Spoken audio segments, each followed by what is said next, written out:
जय हिंद साथियों, स्वागत है आप सभी का अपने YouTube चैनल पे। तो शुरुआत करते हैं साथियों, आज शिक्षा मनोविज्ञान दर्शन शास्त्र उत्तराखंड और रीजनिंग से रिलेटिव यह वीडियो आप लोगों के लिए इंपॉर्टेंट होने वाली है। आप वीडियो में बनी रहिए। तो पहला क्वेश्चन है यहाँ पे कि छात्र के अधिगम में अंतराल का निदान करने की बात करना चाहिए। तो यहाँ पे चार ऑप्शन है: उचित उपचारात्मक उपाय, या सघन अनुप्रयोग या अभ्यास, सभी पाठों को व्यवस्थित रूप से दोहराना, या निष्कर्षों के शिक्षार्थी तथा अभिभावकों को अवगत कराना। तो साथियों, छात्रों के अधिगम में अंतराल का निदान करने के बाद क्या करना चाहिए? पहला ही ऑप्शन राइट हो जाएगा, उचित उपचारात्मक उपाय होने चाहिए, जिससे कि उनके कारणों का गहनता से विश्लेषण हो और जो भी उनकी अधिगम प्रक्रिया में जो कमी है उसको दूर करने का ये उचित उपचारात्मक उपाय होने चाहिए। अगला क्वेश्चन है साथियों, अगला क्वेश्चन है, प्राय विद्यार्थियों की त्रुटियां डॉट डॉट की ओर संकेत करती है। यहाँ पे चार ऑप्शन है: यांत्रिक अभ्यास की आवश्यकता, सीखने की अनुपस्थिति, शिक्षार्थियों के सामाजिक स्तर, वे कैसे सीखते हैं। तो साथियों, जो विद्यार्थियों की जो त्रुटियां हैं वो किस ओर संकेत करती है? यदि आप ऑप्शन देखोगे तो आपका सटीक ऑप्शन हो जाएगा पहला, कि यांत्रिक अभ्यास की आवश्यकता की ओर संकेत कर रही है। अगला क्वेश्चन है, निम्नलिखित में से कौन सा निर्माणात्मक मूल्यांकन के लिए एक उपयुक्त उपकरण नहीं है, कह रहा है। समानुदेशन, मौखिक प्रश्न, प्रश्नोत्तरी, सत्र परीक्षा। साथियों, हमको निर्माणात्मक मूल्यांकन करना है तो उसके अंतर्गत समानुदेशन आ जाता है, मौखिक प्रश्न आ जाते हैं, प्रश्नोत्तरी आ जाती है, और ये तीनों आते हैं। नहीं कह रहा उपकरण, तो सत्र परीक्षा जो कह रहा है ये इसके अंतर्गत नहीं आएगा। बढ़ते अगले क्वेश्चन में, यहाँ पे लिखा है, गठनात्मक आकलन या फॉर्मेटिव असेसमेंट हेतु निम्नलिखित में से कौन सा साधन उचित नहीं है, कह रहा है। तो इसमें से दत्त कार्य, मौखिक प्रश्न, प्रश्न मंच एवं खेल, तो शारीरिक जांच परीक्षा, ये ऑप्शन नंबर सी जो हो जाएगा, शारीरिक जांच परीक्षा, ये फॉर्मेटिव असेसमेंट के अंतर्गत नहीं आता है। अगला है क्वेश्चन, जब बच्चा फेल होता है तो इसका तात्पर्य है कि बच्चे को प्राइवेट ट्यूशन लेनी चाहिए थी, व्यवस्था फेल हुई, या बच्चा पढ़ाई के लिए योग्य नहीं है, या बच्चे ने उत्तरों को सही तरीके से याद नहीं किया है। तो साथियों, जब बच्चा फेल हो जाता है तो इसका तात्पर्य होता है कि जो व्यवस्था है वो फेल हो गई है, जो स्कूल की जो व्यवस्थाएं हैं वो फेल हो गई है। ऑप्शन नंबर, पोर्टफोलियो सतत एवं व्यापक मूल्यांकन का एक महत्वपूर्ण माध्यम है, क्योंकि वह पोर्टफोलियो के द्वारा क्या होगा साथियों? ऑप्शन नंबर डी राइट हो जाएगा, विद्यार्थियों में कौशल के विकास को इंगित करता है। विद्यार्थियों में कौशल के विकास को इंगित करता है। बढ़ता है अगले क्वेश्चन पर। अगला क्वेश्चन, पिंट पिंटनर पटसर्न पैमाना एक है। पिंटनर पटसर्न पैमाना एक है, शाब्दिक परीक्षण है, या गैर शाब्दिक परीक्षण है, या निष्पादन परीक्षण है, या संस्कृति विशिष्ट परीक्षण है। साथियों, आपको आंसर देना है कि पिंटनर पटसर्न जो पैमाना है वो किस प्रकार का है। तो इसका ऑप्शन नंबर सी हो जाएगा, निष्पादन परीक्षण है यह, निष्पादन परीक्षण है ये। अगला क्वेश्चन है आपके, दर्शन का एक संप्रदाय है जो समूह के प्रदर्शन की प्रशंसा करता है और पुकार देता है। जो समूह के प्रदर्शन की प्रशंसा करता है और पुरस्कार देता है, कौन सा वाद है? विशिष्ट कारणवाद है, या साम्यवाद है, या सार्वभौम्यवाद है, या व्यक्तिवाद है। तो साथियों, दर्शन का एक ऐसा संप्रदाय है जो समूह के प्रदर्शन की प्रशंसा करता है और पुरस्कार देता है। तो ये हो जाएगा साम्यवाद। ऑप्शन नंबर बी राइट हो जाएगा, साम्यवाद। पुस्तक दीवा सपने के लेखक कौन है? गिज्जू भाई बधेका है, या काला कालेकर है, या ताराबेन है, या किशोरीलाल मसूर वाला है। तो साथियों, दीवा सपने के लेखक कौन है? तो ये हो जाएगा गिज्जू भाई बधेका, गिज्जू भाई बधेका। तो साथियों, इनकी ये पुस्तक थी, और इसका क्वेश्चन आ सकता है कि इसका अनुवाद किसने किया? अनुवाद, तो इसका अनुवाद जो क्या था वो क्या था? काशीनाथ त्रिवेदी ने।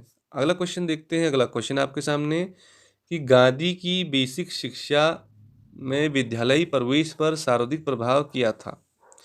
गांधी की बेसिक शिक्षा में विद्यालयी प्रवेश पर सर्वाधिक प्रभाव किसका था? पहला है प्रकृतिवाद का, या आदर्शवाद का, या प्रयोजनवाद का, या यथार्थवाद का। तो साथियों, गांधी की जो बेसिक शिक्षा थी विद्यालयी प्रवेश पर, उस पर प्रकृतिवाद का सबसे ज्यादा प्रभाव था।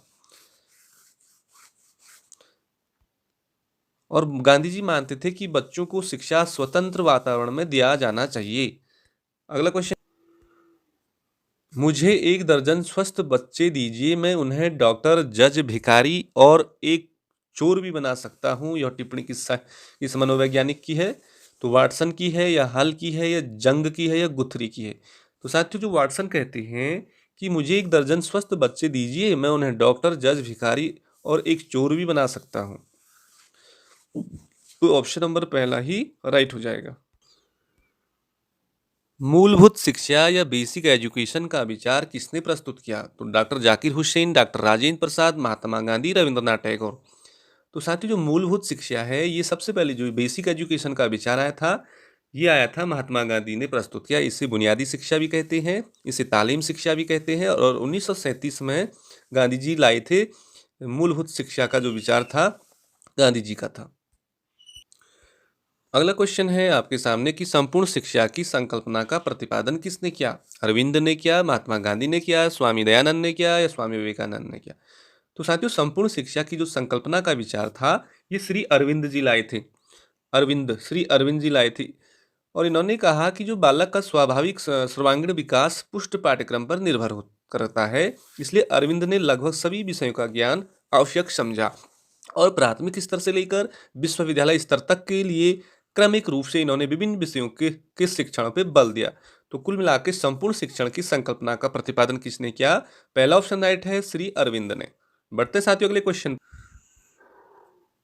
किस देश में शिक्षा के क्षेत्र में बौद्धिक उद्देश्य पे बल दिया गया?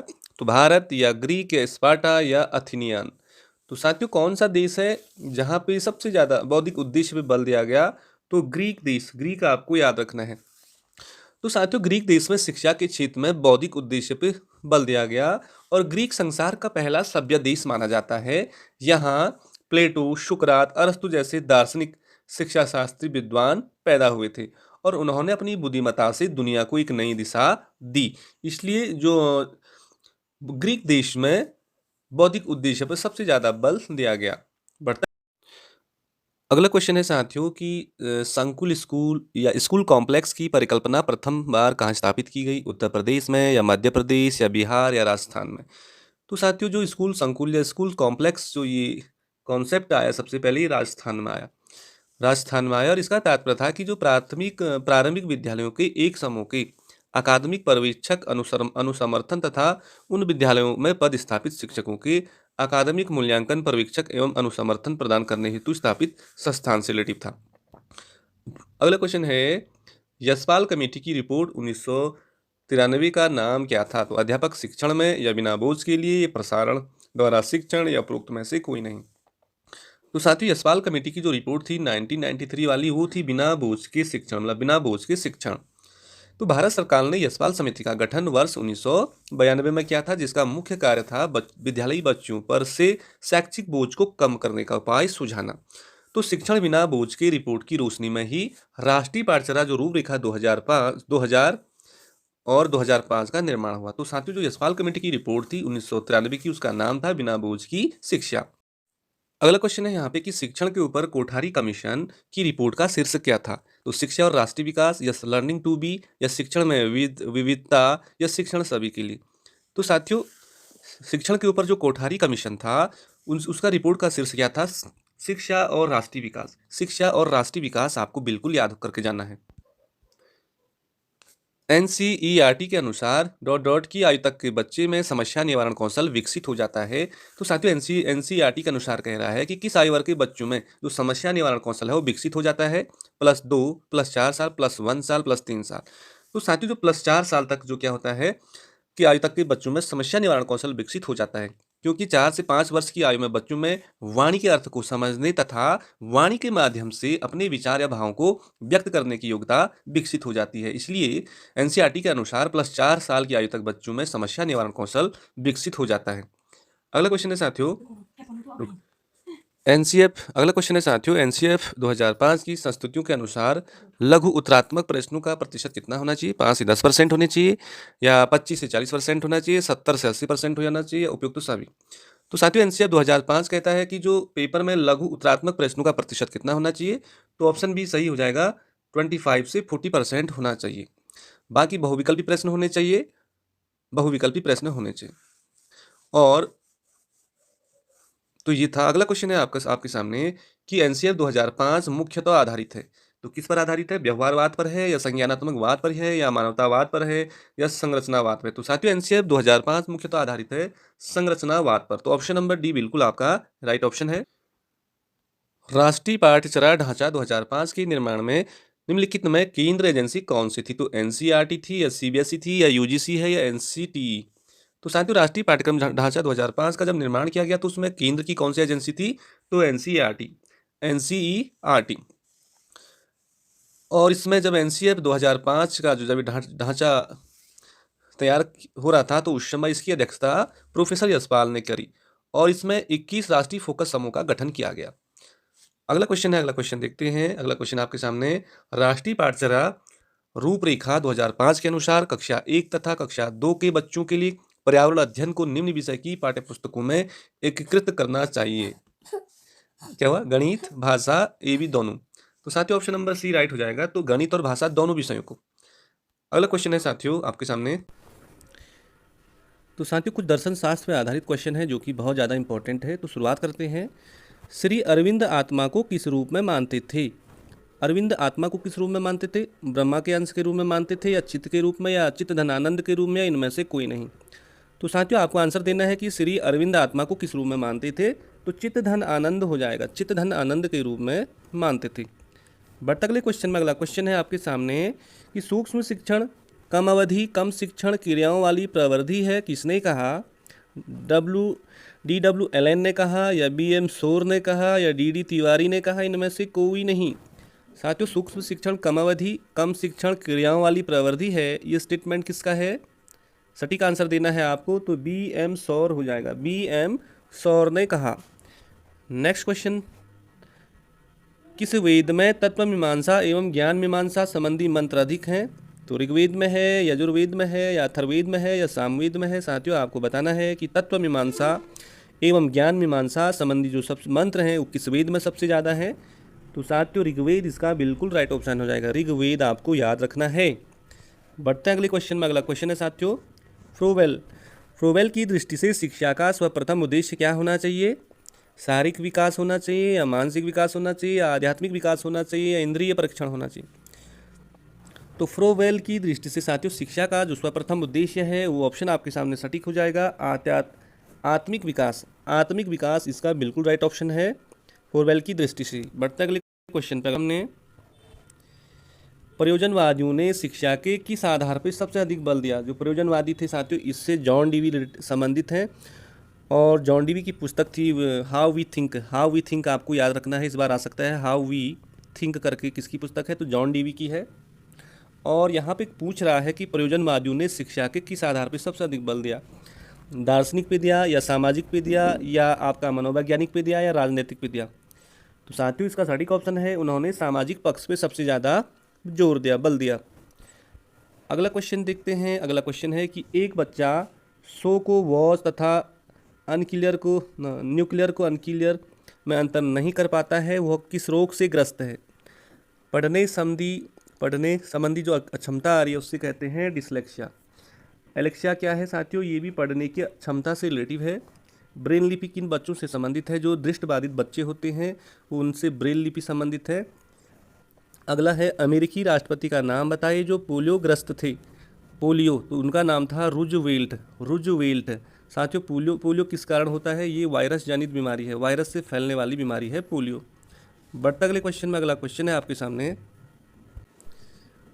संवेग एवं ज्ञान एक दूसरे से ... क्या आएगा? संवेग और ज्ञान एक दूसरे से पूर्णतः अलग हैं, या स्वतंत्र हैं, या सन्निहित हैं, या संबंधित नहीं है? तो साथियों, आपको आंसर देना है कि संवेग और ज्ञान एक दूसरे से क्या हैं? तो ये हो जाएगा सन्निहित हो जाएगा। अगला क्वेश्चन है आपके सामने, निम्नलिखित में से कौन सा विकास का सिद्धांत नहीं है? कह रहा है। तो विकास जीवन प्रयत्न होता है, ये सही है। विकास प्रवृत्ति होता है साथियों, ये भी सही है। विकास आनुवंशिक एवं पर्यावरण दोनों के द्वारा प्रभावित होता है, ये भी सही है। विकास सार्वभौमिक है, तथा सांस्कृतिक संदर्भ इसे प्रभावित करते हैं। तो ये ऑप्शन बिल्कुल गलत हो जाएगा, लास्ट वाला ऑप्शन आपका गलत हो जाएगा। विकास को सांस्कृतिक संदर्भ से प्रभावित नहीं किया जा सकता है। अगला है, किस अवधि के दौरान विचार अमूर्त और आदर्शवादी हो जाते हैं? कौन सी अवस्था आती साथियों विकास की कि जिसमें जो विचार होते हैं वो अमूर्त और आदर्शवादी हो जाते हैं? तो शैशवावस्था, प्रारंभिक बचपन, मध्य बचपन और किशोरावस्था। तो अमूर्त जो संक्रियात्मक अवस्था आती है वो 11 साल से ऊपर की अवस्था आती है। तो इसी अवस्था में जो किशोरावस्था होती है साथियों, इसी में जो विचार होते हैं वो अमूर्त और आदर्शवादी हो जाते हैं। अगला क्वेश्चन बढ़ते हैं आपके सामने कि यूजीसी की स्थापना कब हुई? तो 1953, 1956, 1953 और 1965। तो साथियों आपको बताना है यूजीसी ये उच्च शिक्षा से रिलेटिव है, यूनिवर्सिटी ग्रांट कमीशन इसका फुल फॉर्म हो जाएगा साथियों, और इसकी स्थापना हुई 1953 में, और इसको 1956 में संवैधानिक निकाय के तौर पे इसे स्वीकार किया गया। संवैधानिक 1956 स्थापना की बात करेगा तो 1953 में यूजीसी की स्थापना हुई।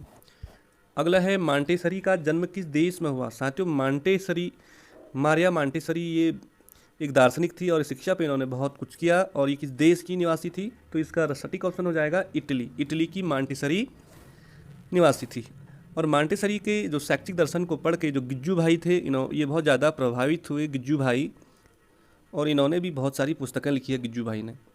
दर्शन की सहायता के अभाव में शिक्षा सही मार्ग पे नहीं चल सकती है, किसने कहा? साथियों देख सकते हैं बहुत अच्छी डेफिनेशन है ये। दर्शन की सहायता के अभाव में शिक्षा सही मार्ग पे नहीं चल सकती, किसने कहा? प्लेटो ने कहा, या जेंटिल ने कहा, या हर्बर्ट ने कहा, या राधा कृष्ण ने कहा? आपको बताना है साथियों कि दर्शन की सहायता के अभाव में शिक्षा सही मार्ग पे नहीं चल सकती है। स्टेटमेंट किसका है? तो जेंटिल ने कहा। जेंटिल बिल्कुल आपको याद रखना है। अगला है, शिक्षा का मुख्य उद्देश्य मनुष्य की मूल प्रवृत्तियों का उदात्तीकरण करके उन्हें वांछित मार्ग पर लाना है, किसने कहा?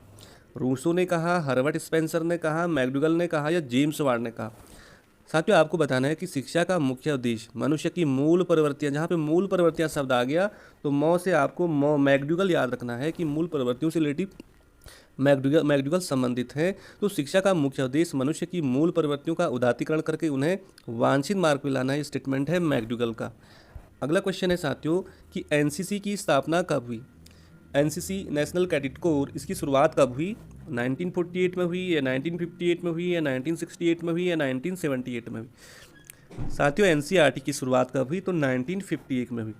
1958 में हुई। साथियों एनसीसी के जनक किसे माना जाता है? इसको आपको कमेंट सेक्शन में कमेंट करना है। अगला क्वेश्चन है साथियों कि विश्व महासागर दिवस कब मनाया जाता है? कह रहा है तो विश्व महासागर दिवस मनाया जाता है 8 जून को। अगला है, अंतर्राष्ट्रीय जलवायु परिवर्तन दिवस कब मनाया जाता है? तो साथियों 21 जून आपको याद रखना है, और इसी दिन योग दिवस भी मनाया जाता है। अंतर्राष्ट्रीय जलवायु परिवर्तन दिवस 21 जून। अगला है साथियों इंपॉर्टेंट डे है, ओजोन दिवस कब मनाया जाता है? तो ओजोन दिवस आपको याद रखना है 16 सितंबर को मनाया जाता है। विश्व पशु दिवस तो 4 अक्टूबर को मनाया जाता है। विश्व मत्स्य पालन दिवस साथियों आपको 21 नवंबर याद रखना है। मत्स्य पालन दिवस 21 नवंबर। अगला इंपॉर्टेंट डे है, विश्व मृदा दिवस कब मनाया जाता है? 5 दिसंबर को। 5 दिसंबर को विश्व मृदा दिवस मनाया जाता है। अगला क्वेश्चन है, अंतर्राष्ट्रीय पर्वत दिवस तो 11 दिसंबर को। 11 दिसंबर को पर्वत दिवस मनाया जाता है। बढ़ते हैं साथियों अगले क्वेश्चन पे। यहाँ पे इंपॉर्टेंट डे हैं ये भी सारे। विश्व मौसम विज्ञान दिवस कब मनाया जाता है साथियों? तो 23 मार्च आपको याद रखना है। मौसम विज्ञान दिवस वर्ल्ड तो 23 मार्च। अगला इंपॉर्टेंट डे है कि विश्व पृथ्वी दिवस कब मनाया जाता है साथियों? तो पृथ्वी दिवस मनाया जाता है 22 अप्रैल। और यहीं पे पूछ देगा कि जल दिवस कब मनाया जाता है? तो 20 मार्च आपको याद रखना है। तो पृथ्वी दिवस कब मनाया जाता है? 22 अप्रैल को। ये क्वेश्चन इंपॉर्टेंट हो सकता है सभी के लिए कि अंतर्राष्ट्रीय जैविक विविधता दिवस कब मनाया जाता है? जैव विविधता दिवस तो 22 मई आपको बिल्कुल याद रखना है। विश्व पर्यावरण दिवस 5 जून, और उसके 3 दिन बाद विश्व महासागर दिवस साथियों 8 जून को मनाया जाता है। और अंतर्राष्ट्रीय जलवायु परिवर्तन दिवस 21 जून, और ओजोन दिवस 16 सितंबर को मनाया जाता है। अगला कुछ और देख लेते हैं कि विश्व आर्द्रभूमि दिवस कब मनाया जाता है? तो 2 फरवरी को मनाया जाता है। 2 फरवरी को आर्द्रभूमि दिवस 2 फरवरी। और विश्व वन्यजीव दिवस 3 मार्च को, राइट ऑप्शन हो जाएगा। और अंतर्राष्ट्रीय वन दिवस आपका हो जाएगा 21 मार्च को। सॉरी, विश्व जल दिवस भी साथियों 22 मार्च को मनाया जाता है, और पृथ्वी दिवस 22 अप्रैल को। तो विश्व जल दिवस 22 मार्च। अगला क्वेश्चन है साथियों यहाँ पे कि कोविड-19 के खिलाफ mRNA टीके के विकास के लिए इस वर्ष का मेडिसिन का नोबेल पुरस्कार किसे दिया गया? कैटालिन कारिको, या ड्रू विस्मेन अमेरिका, या पीरे एगोस्टिनी और ऑप्शन ए और बी दोनों को। तो साथियों यहाँ पे कैटालिन कारिको को भी दिया गया और डू विसमैन को भी दिया गया जो अमेरिका के। तो ऑप्शन नंबर ये बिल्कुल राइट हो जाएगा, ऑप्शन नंबर ए और बी दोनों, कोविड-19 के खिलाफ। अगला क्वेश्चन है साथियों, विश्वनाथ आनंद को पछाड़कर कौन भारत के नंबर 1 शतरंज खिलाड़ी बन गए हैं? वैशाली रमेश बाबू या प्रणेश एम या प्रणव आनंद या आर प्रगानंद? तो साथियों विश्वनाथ आनंद को पछाड़ करके भारत के जो नंबर 1 शतरंज खिलाड़ी बन गए हैं वो कौन हो जाएगा इनसे ऑप्शन? तो आर प्रगानंद। आर प्रगानंद ने विश्वनाथ आनंद को शतरंज में पीछे छोड़ दिया है और आर प्रगानंद नंबर 1 खिलाड़ी बन गए हैं। अगला क्वेश्चन है साथियों आपके सामने कि गलत युग्म का प्रयोग कीजिए। गलत युग्म का आपको चयन करना है। पहला है नंदा देवी नेशनल पार्क उत्तरकाशी, बिल्कुल ये गलती है। जिम कॉर्बेट नेशनल पार्क आपका नैनीताल में है। Askot wild life sanctuary Pithoragarh में है। बिनसर वाइल्ड लाइफ सेंचुरी अल्मोड़ा में है। तो साथियों यहाँ पे गलत युग्म का चयन करना है हमें। तो पहला ऑप्शन ही गलत हो जाएगा कि नंदा देवी नेशनल पार्क आपका उत्तरकाशी में नहीं है बल्कि ये चमोली में है। अगला क्वेश्चन है साथियों आपका कि उत्तराखंड राज्य की दशकीय वृद्धि दर है, मतलब उत्तराखंड राज्य की दशकीय वृद्धि दर कितनी है? 17.70 है या 18.810 है या 33.45 है या 1.42 है? तो साथियों उत्तराखंड राज्य की जो दशकीय वृद्धि दर है वो कितनी है? ये 4 ऑप्शन आपके सामने है, सटीक ऑप्शन आपको देना है। तो कौन हो जाएगा? 18.81। 18.81 उत्तराखंड राज्य की दशकीय वृद्धि दर है, 18.81। अगला क्वेश्चन है साथियों आपके सामने कि भारत के स्वतंत्र होने के समय गढ़वाल का राजा कौन था? मानवेंद्र शाह था या पृथ्वी शाह था या प्रथुमन शाह था या इनमें से कोई नहीं? तो साथियों आपको बताना है कि जब हमारा देश स्वतंत्र हुआ उस समय गढ़वाल के राजा कौन थे? तो ऑप्शन सी याद करना है, प्रथुमन शाह। प्रथुमन शाह उस समय हमारे गढ़वाल के राजा थे। अगला क्वेश्चन है यहाँ पे कि बेसिक स्ट्रक्चर एंड रिपब्लिक किसकी पुस्तक थी? बेसिक स्ट्रक्चर एंड रिपब्लिक किसकी पुस्तक है? ट्विंकल खन्ना की है या अमृत माथुर की है या रूपा पाई की है, श्रीधन पिल्लई की है? तो बेसिक स्ट्रक्चर एंड रिपब्लिक पुस्तक किसकी है साथियों?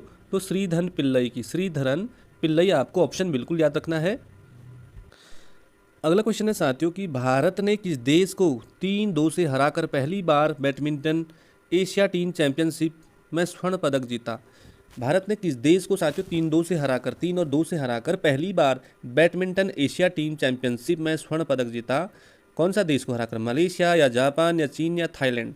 तो साथियों हाल ही में भारत ने थाईलैंड को 3-2 से हराकर पहली बार बैडमिंटन एशिया टीम चैंपियनशिप जीता। अगला क्वेश्चन है साथियों आपके सामने कि आईसीसी रैंकिंग में क्रिकेट के तीनों प्रारूपों में नंबर 1 पर पहुंचने वाले दुनिया के पहले गेंदबाज कौन बन गए हैं? आईसीसी रैंकिंग में क्रिकेट के तीनों प्रारूपों में नंबर 1 पर पहुंचने वाली दुनिया के पहले गेंदबाज कौन बन गए? जसप्रीत बुमराह या मोहम्मद शमी या हेली मैथ्यूज या साकिब अल हसन? तो साथियों आईसीसी रैंकिंग के तीनों प्रारूपों में नंबर 1 खिलाड़ी बन गए हमारे देश के जसप्रीत बुमराह। तो इसको आपको याद रखना है। अगला क्वेश्चन है साथियों आपके सामने, पेरिस ओलंपिक 2024 के लिए भारतीय मशाल वाहक किसे चुना गया? पीटी उषा को या अभिनव बिंद्रा को या नीरज चोपड़ा को या उपरोक्त तीनों को? अभी हाल ही में चल रहे हैं पेरिस ओलंपिक 2024 के लिए भारतीय मशाल वाहक किसे चुना गया साथियों? आपको याद रखना है अभिनव बिंद्रा को। अभिनव बिंद्रा आपको बिल्कुल याद रखना है, ऑप्शन नंबर बी राइट हो जाएगा। तो अभिनव बिंद्रा को भारतीय मशाल वाहक के लिए चुना गया है पेरिस ओलंपिक 2024 में। अगला क्वेश्चन है साथियों यहाँ पे एक रीजनिंग का क्वेश्चन है आपके लिए कि विभिन्न आकृति को आपको चुनना है। यहाँ पे 5 आकृतियाँ दे रखी हैं और लगभग इसमें से 4 आकृतियाँ का कुछ ना कुछ संबंध है और इसमें एक अलग से आकृति है, उसको आपको चुनना है। तो देखिए यहाँ पे पहला हम देखते हैं तो इसमें आधा वृत्त है, इसको हम यदि इसके बीच से बिल्कुल बराबर किया गया है, उसी तरह से ये सेकंड वाला देख सकते हैं, इसके 4 पार्ट्स किए गए हैं, बिल्कुल बराबर हैं चारों खाने। तीसरे वाले में भी बराबर है। और वहीं ट्रायंगल देखेंगे हम तो किसी भी तरह से आप देख लीजिए तो ट्रायंगल के भी तीनों पार्ट बिल्कुल बराबर हैं। तो ऑप्शन नंबर देखोगे आप ये इस वृत्त में आप देख सकते हैं ऊपर नीचे थोड़ी चौड़ा है और बीच में बिल्कुल क्लोज है, तो चौथा वाला आपका बिल्कुल अलग से हो जाएगा। तो सी का चौथा आपको याद रखना है, ये वाला पार्ट बिल्कुल गलत है। तो ऑप्शन नंबर सी आपका राइट ऑप्शन है। तो अगला क्वेश्चन है साथियों आपके सामने ये रीजनिंग का, यहाँ पे देख लीजिए रीजनिंग का ही सवाल है और यहाँ पे 3 और ये 4 में संबंध है 43 आ रखा है। इसी तरह 6 और 5 में 241। तो यहाँ पे क्या कर रखा है इन्होंने कि 3 का क्यूब कर रखा है। 3 3 9 3 का क्यूब कर लो आप, 3 3 जा 9 3 जा, और 4 का वर्ग कर लो। तो 3 3 9 27 हो गया। 27 में यदि आप 16 जोड़ोगे साथियों, 27 में 16 जोड़ो तो आपका 43 हो गया। ठीक है। और उसी तरह आप यहाँ 6 का क्यूब करोगे तो 6 छक्का 36 छक्का 200 200 कितना हो गया आपका, 216 हो गया। और 216 में आप 5 का वर्ग करोगे तो 5 25, इसमें जोड़ोगे तो आपका ये 241 आ जाता है। उसी तरह आप यहाँ पे 2 का क्यूब करोगे, 2 2 जा 4, 2 3 जा 6 हो गया।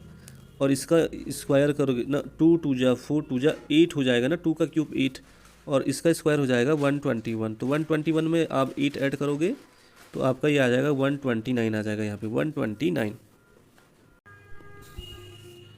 एक और तो सातवीं क्वेश्चन एक है कि कक्षा में आयोजित एक परीक्षा में रमेश का स्थान शीर्ष से 16 है। ठीक है, ऊपर से मतलब 16 स्थान पे है, ठीक हो गया। और नीचे से 21वां है, तो साथियों 21 नीचे से है। इसका मतलब कि क्लास में और भी ज़्यादा स्टूडेंट होंगे ना, तो क्या करते हैं हम इन दोनों को इस तरह से 16 और 21 को हम जोड़ देते हैं। तो कितना हो गया, ये 37 हो गया। 37 में से एक फॉर्मूला होता है, इसमें से कम कर देते हैं हम, तो 36 आ गया। अब हमें पता चल गया कि क्लास में कितने हैं टोटल, 36 स्टूडेंट हैं, 36 हैं। और साथियों कह रहा यदि 21 विद्यार्थी परीक्षा में उत्तीर्ण हुए हैं तो उसी कक्षा में कितने विद्यार्थी हैं। और अभी हमने पता किया कि वहाँ पे 36 विद्यार्थी हैं और 21 उसमें से पास हुए हैं, तो माइनस कर लो तो 15 आ गया। तो अनुत्तीर्ण कितने विद्यार्थी हुए, तो 15 आपका राइट ऑप्शन हो जाएगा। फिर से समझा देता हूँ एक बार कि कह रहा कक्षा में 16 है वाली विद्यार्थी, तो 16 कर लो, और उधर से है 21, तो 21 कर लो, जोड़ लो साथियों, 37 हो गया। और इसमें से एक फॉर्मूला के अकॉर्डिंग हमें एक इसमें माइनस करना पड़ता है, एक माइनस कर दो तो कितना हो गया, 36 विद्यार्थी हो गए कक्षा में, बस। और कह रहा कितने उत्तीर्ण हुए, 21 पास हो गए, तो फील कितने हुए माइनस कर लो तो 15 आपका राइट ऑप्शन आ जाएगा। अगला क्वेश्चन है साथियों आपके सामने, अगला क्वेश्चन है साथियों कि यहाँ पे अंक दे रखे हैं आपको 11 दे रखा, 11 12 13 13 फिर 17 और 23 आपके सामने। ये तो किस तरह से आया होगा इसका आंसर, 21 31 देख लीजिए। तो यहाँ पे यदि हम देखें 11 और 13 के बीच कितने का डिफरेंस है, तो 11 में 2 जोड़ा उसने +2 किया तब 13 आया। 13 से 17 देखिए +4 जोड़ा तब 17 हुआ। 17 से 23 देख लीजिए साथियों, +6 जोड़ा इसने तब 23 हुआ। तो 2 जोड़ा फिर 4 जोड़ा फिर 6 जोड़ा, सम संख्याएं जोड़ा। और 23 में कितना जोड़ेंगे हम, +8 जोड़ेंगे तो कितना हो गया, 31 हो गया। तो यहाँ पर आएगा 31।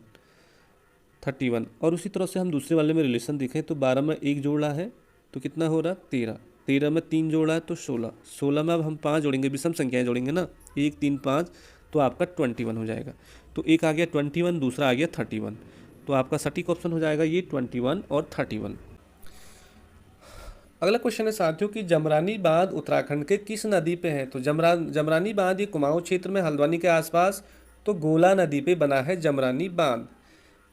अगला क्वेश्चन देखते हैं, नंदा देवी बायोस्फीयर विश्व धरोहर में कब घोषित किया गया। नंदा देवी बायोस्फीयर को विश्व धरोहर में कब घोषित किया गया, तो साथियों यहाँ पे सन 1988 राइट हो जाएगा। 1988 में नंदा देवी बायोस्फीयर को विश्व धरोहर स्थल में घोषित किया गया है। अगला क्वेश्चन देखें, अल्मोड़ा से प्रकाशित शक्ति साप्ताहिक पत्र के प्रथम संपादक कौन थे। साथियों क्वेश्चन आ सकता है कि जो शक्ति साप्ताहिक पत्र है वो कहाँ से प्रकाशन होता था, तो अल्मोड़ा से होता था। और उसके संपादक कौन थे, तो बद्रीदत्त पांडे आपका बिल्कुल राइट ऑप्शन हो जाएगा, बद्रीदत्त पांडे।